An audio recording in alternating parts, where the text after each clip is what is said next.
What's going on, guys? Welcome to another episode. I've got an exciting video for you guys today because I have a couple parts on the Accord right now that are carbon fiber, like real carbon fiber. So I'm gonna pull you guys into the interior of my Accord for a second. So last year I spent a little bit of money on a custom-made carbon fiber, reshaped, remolded steering wheel for the Accord. It looks amazing. But the thing is, I don't have any other carbon pieces on the car to show how awesome this looks. So I'll show you guys the steering wheel quickly. You can see the steering wheel is very nice quality, if the camera will focus on it. You can see that there's a nice weave on the top. We've got this section here that's remolded. We've got carbon pieces right here for the sides of the steering wheel. But as for the rest of the interior, there's not really much else that shows any carbon. And that's gonna change. So on the inside, we've got regular plastic panels, we've got our painted panels, and I showed you guys in a previous video a while ago how to do that. So I painted up those pieces red, gloss red, and it did make a big difference on how the car looked. Now, as for the rest of the plastic pieces like this, you can see that these are just the regular standard pieces found on the car. There's nothing special, nothing fancy. Like, it works, but I want to change it up a little bit. So I have some pieces that are going to make all of this real carbon fiber, along with the pieces found on the top up here. So I'm going to take you guys outside. I'm going to show you what I have in the garage and show you how much sicker these pieces are going to look. So you can see we've got the regular plastic like this, and that's going to be changed by the end of this video. So I found this kit on eBay. It cost me a little bit under 200 bucks, but this is all real carbon fiber. It's a carbon fiber overlay kit. I wanted to see if there was any kits that replace the OEM pieces with carbon ones, but that is not a thing for my car. I have seen other cars that have that, but in my case, I was not able to find that. So you can see that this is a real carbon fiber piece that is an overlay. So that just means that these pieces stick on top of the stock pieces. So I've got a full interior trim kit. So all those plastic pieces are going to get covered with real carbon. I have a Mishimoto shift knob made out of carbon fiber, and it also comes with different thread pitches and designs, so this is a pretty much universal kit. It doesn't really matter what kind of car you have or the thread pitch, there's 3 different options that you can choose from. Now on top of that, I also have a carbon fiber license plate frame, and I do want to get one more piece that's carbon. So let me first pop the hood and show you what I want. So inside the engine bay, we've got this. Now, there is a PasswordJDM carbon fiber engine cover that looks really nice, and I kind of want to get it. It replaces this front piece right here that says 2.4 dual overhead cam iVTEC. It replaces that piece, and you get a carbon fiber piece instead that just bolts on top to it. So at that point, I'm going to have stuff under my engine bay and on the inside of the car that's made out of real carbon fiber. So let's begin with the easiest of all the installs, and we're going to begin with the carbon fiber shift knob. So to remove the stock shifter, it depends on what kind of shift knob you are running, but for mine it's pretty easy. There's a hex bolt that's found right here that holds the shift knob up to the shifter mechanism, and then as soon as you loosen it, you should be able to just lift it straight up and out. Once you have your shift knob aside, you have to determine what thread pitch you have right here. So there's one that comes in the shifter, and there's 2 more additional ones that come outside of it. So you get an M8 by 1.25, an M10 by 1.5, and an M12 by 1.25. Now, I'll be linking a little bit more information regarding that in the description box, but as for the install, all that you do is you install and thread in this little piece into the internals of the shift knob. So you've got a little threaded part that's a part of the shift knob, and then that extra threaded part, which is this, goes inside of there. And then as soon as you get the right thread pitch, just spin on your shift knob, and then if you can, try to locate the shift knob, the logo, so it faces you, or it's centered, depending on what you like, and then there you go. That's it for that. Shift knob is installed, and it feels really nice in your hands. It's got a gloss finish to it, and it is very smooth and soft, so I like that so far. I'll let you guys know if I don't like it down the road. But as it goes for the shift knob, that's it. Now what's nice about this shift knob too is that this comes with a lifetime warranty from Mishimoto. Every Mishimoto product comes with a lifetime warranty, so that's something that's good to note. Now I don't really know what kind of abuse you're going to be putting on your shift knob, but if you guys do some crazy stuff with your little knob, go to town. That's not my business, but we're going to continue with the rest of the install for the car. Next up, we're going to install the license plate frame. So to remove it, it's really simple. Sometimes you have a hex bolt, sometimes you have a flathead. Whatever screws or whatever you have that are holding the plate in, just remove them. Now before we just put the license plate frame on here and then bolt it back onto the car, I'm going to do two things to make this a little bit easier and better of an install. So with some isopropyl alcohol on a microfiber, I'm going to clean up the surface of this. And the reason why I'm doing that is because there's a little piece of 3M adhesive that's found on the backside of the license plate frame that secures and holds itself onto the license plate a little bit better. So once you just have this clean and you have that wiped off, all that dirt is now off there, so that means that our 3M tape that's found here is going to adhere a little bit better. Take off the little adhesive strip, the little cover for it, to expose the sticky side. Do the same thing for both of them. And then as soon as you're ready, you can lie this over top of your license plate frame and just try to align this hole here with that one, and the same thing for the other one. So as soon as you have it over top of it like that, just push down so the 3M tape adheres. And then at this point, we can go and install this on the car. If you guys have some nicer hardware instead of just these like regular screws, I would definitely go and buy some before you do this. But considering that's all I have for now, that's what's going to have to be installed. So just thread it in and install it just like you removed it. And then everything should be good to go. So if that carbon fiber license plate frame is what you're looking for, this is it. Now considering that it's not even that expensive either, it's a nice addition to the car, especially considering it's real carbon fiber. Hell yeah, I approve. Now back to the interior where we're going to finish up installing the rest of the carbon pieces basically everywhere on the inside.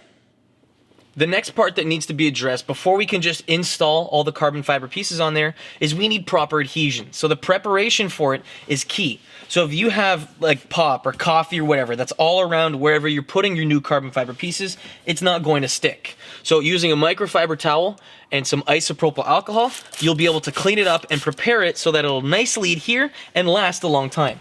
So any part that you're installing that carbon on needs to be immaculately clean. Now, if you don't want it to last a while, okay, don't go and prep it. But it is very key to make it so that it lasts a long time. If you're working with an area like this, where you've got two panels that come together, and you might have a little bit of dust in between there or in here, if you grab a detailing brush and you just go to town and just try to paint all the grooves with nothing on there, it should come out very nice.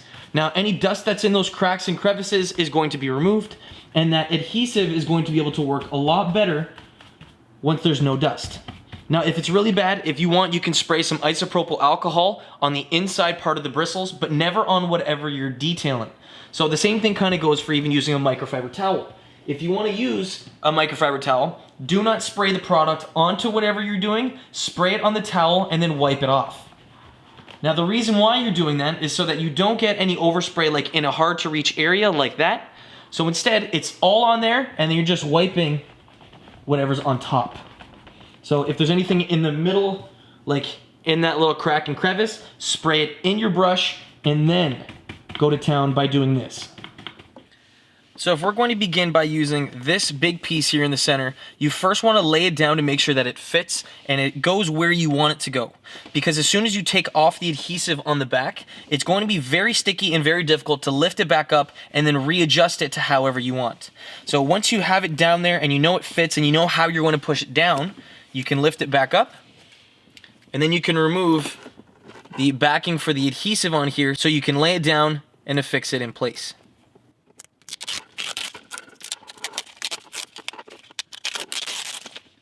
So as soon as you're ready, you can lie it down how you like, push it and make sure that it goes where it needs to go so that it's properly laid down, and then pushing on the correct spots that it needs to be pushing on. So like that. Now if you want to lift it up, you can adjust it, just be careful. But you can focus on one piece at a time by doing it like this, and you can get very good fitment by doing that. Now that didn't turn out half bad. So I'm going to go back and grab this piece and then lay this guy on here next. So the next piece goes kind of like that. So it's laid down and pushed down from the center, and there's going to be this little gap here.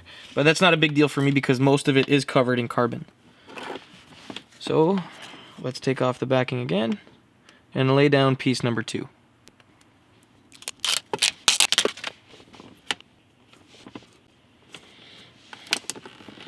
Doing this kind of thing reminds me of putting a screen protector on your phone. You can line it up as many times as you want, but you can only lay it down once. So take your time to get this done right so that it will stick, it will look good. You can't really see bubbles when you're doing this, but just take your time and don't rush it. And then it still folds and works as it should. Now, I really wish I could have gotten proper carbon fiber replacement pieces so that you wouldn't see stuff like this and in the cracks, but even still, for sub $200, this kit isn't that bad. I think it's pretty nice. Now, I'm not going to bore you guys with each and every piece that's going to be installed. I'm not going to show you how to do the same thing over and over again because it is quite repetitive. Lay it down. Make sure you have it in a good spot, take the adhesive off, and then put it down permanently. Now, once you have that done, you're just going to keep repeating yourself until you have every other piece on the interior of your car completed and covered in carbon. So I'm going to fast forward it so you guys can see the progress and you guys can see how much better it's going to keep on getting with each and every panel applied to the car. So, let's get to it.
So most of the pieces found in the center console and like the little dash part right here, these all fit up pretty nicely. Now the only part that I'm not really sold on is this little compartment here. I'm not sure why they didn't make this like 1/4 of an inch longer on each end, because when you use a heat gun, it does kind of make it somewhat malleable and you can force it down and push it down to make it adhere. Like that's what I had to do for this center part found right there. See that, like that little relief cut for the dip? If you use a heat gun and you try to like make a contour to the bends, it makes it a lot nicer and easier to work with. Now, it does look really nice. I do have to go over this with a microfiber towel because there's a lot of fingerprints, but the install is actually quite simple. So my advice to you, if you guys are going to try to do this, definitely get a heat gun. Like if you have any curves, it makes it so easy to conform it and make it bend so it fits very nicely. Now that's basically complete for the center part.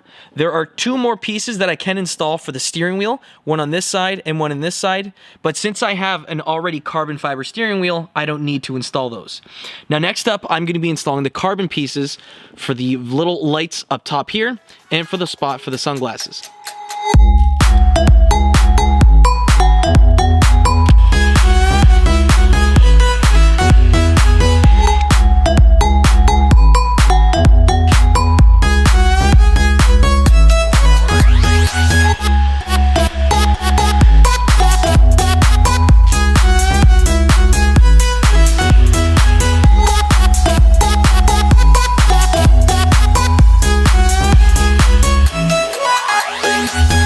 Okay, so now the top part up here over the center console is now done.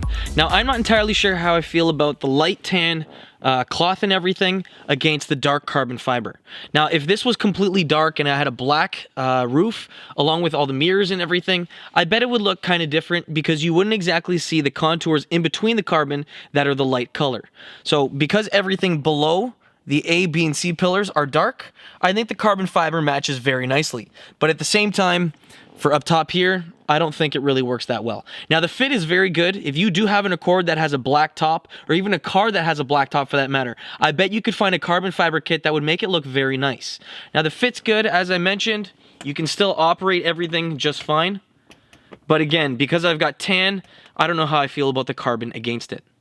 So I've got a couple more pieces left. So these pieces that I have right here are for the red already painted pieces that are found in the car. Now, I don't think I'm going to put these carbon fiber overlays on top of them because I do like the red contrast on the interior of the car. Now, I've got this piece here. That is for the passenger side door. That one there is for the driver's side door. I've got these pieces here that go around the vents found on the interior. These are the carbon fiber pieces, 1, 2, 3. Those are the 3 pieces that are for the steering wheel. So if you do not have hands-free, you'd install this one. If you do have the Bluetooth, you'd install this guy here on the left side of the steering wheel. Finally, we've got this large piece, and that goes around the instrument cluster. We've got 2 little pieces here that go around the door handles.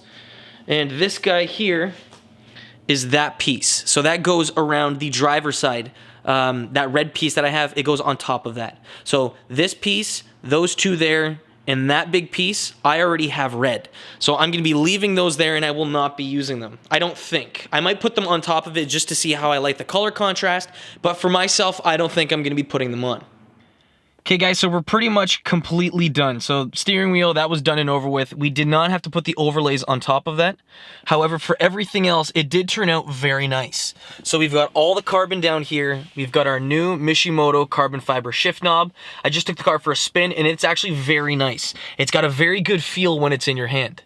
We've got all of these carbon pieces down here installed, here as well. We have the center console carbon fiber piece, the very big one installed on top of here, this little guy there. And we also have the carbon fiber pieces found up top where you put your sunglasses, where the lights are, and everything else. Now the cutout is nice, it is a good fit. However, the only thing that I don't like is that there's the tan color underneath that you see in between the cracks. So if you guys had a black top, if you guys had a black carpet up here or whatever, it would look very nice. Now if you guys painted up this area beforehand, maybe that would turn out pretty good. And that actually might be something that I might consider. But in the meantime, I'm going to leave it like that. If I don't like it, I'll take it off, paint it, and wrap it, or go from there. Now, I also have the carbon fiber pieces found on the doors. So one there around the outside trim of the door handle. And I also have the piece here. So I've got this carbon fiber overlay that I can install on top of the red piece. But if you ask me, I do like the color contrast. So I've got that red, this guy here, this guy here, and this guy here. But as for the other carbon pieces, we've got that installed, we've got that other trim installed, and the other trim piece around the vent. Oh, I forgot to mention the one that's found around the steering, or around the cluster. So it goes all the way around the top, and the install isn't too difficult, but if you take your time and you use a heat gun, you can make it very top-notch. So, I mean, look at how nice this turned out. I used a microfiber towel afterwards to clean this up, and the weave looks amazing. So we've got that carbon to match the other carbon that we have on the steering wheel. Let me know what you guys think about adding this extra piece along with the other pieces right there that are going to cover up the red, because I can have it so it's carbon on carbon, or I can have the red against the carbon. I want to hear your guys' opinion in the comment section below. If you guys want to pick up any of the products that I use today, whether it be the tools to get all this stuff installed or the actual car parts themselves, you guys can check the description box. Now, the carbon fiber that I used today was a gel coat carbon, so it's not very hard and you can kind of bend it. Now, that's really nice for working with interior stuff because it's kind of difficult to get a perfect, nice fit that'll contour every curve. So because you can kind of bend it, you can use a heat gun to make it fit and make it look perfect. If you guys have any questions regarding this video, throw them down in the comment section below, and I'd be more than happy to help. Again, guys, thanks for watching. I'll catch you in the next one. Peace.